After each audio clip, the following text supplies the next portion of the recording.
C'est un moment important parce que l'Assemblée nationale, de toute façon, les députés, le législateur a toujours entretenu un lien très fort en fait, avec le livre d'une manière générale. D'ailleurs, la magnifique bibliothèque de l'Assemblée témoigne de ce lien fort entre le rôle du législateur et la nécessité de s'appuyer justement sur un savoir, une connaissance, et donc nécessairement le livre. Voilà.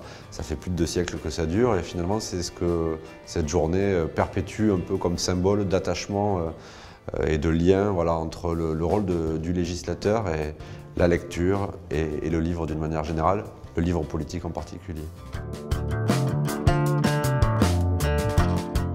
C'est un anniversaire qu'il faut fêter, justement, qu'il faut marquer. C'est à ça que servent justement les anniversaires. C'est aussi des dates symboliques. Et justement, le symbole, c'est de marquer cet attachement encore aujourd'hui, en ce début du XXIe siècle, au livre, à l'écriture, à la lecture, au savoir, à la réflexion, à la distance aussi face à l'événement. Et donc c'est un moment important justement dans une société où tout va vite, où chaque information bouscule le lendemain celle de la veille. Et voilà, donc le livre c'est justement cette mise à distance, cette nécessité de la réflexion, d'introspection aussi. Et donc c'est aussi ça que marque l'Assemblée nationale et en tout cas ce prix du livre politique, c'est cet attachement au livre. Et pour la France c'est important.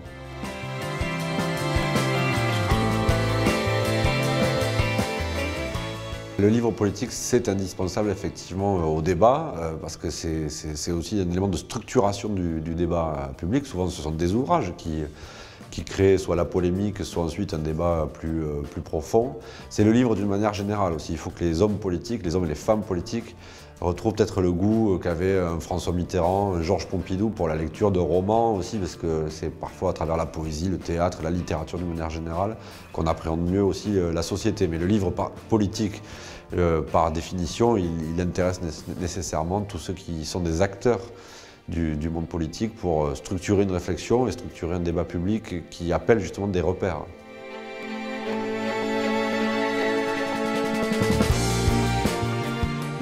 Finalement, il y a les grandes références classiques. On ne peut pas faire de politique si on n'a pas lu Machiavel, on ne peut pas faire de politique si on n'a pas lu les grands penseurs grecs même finalement.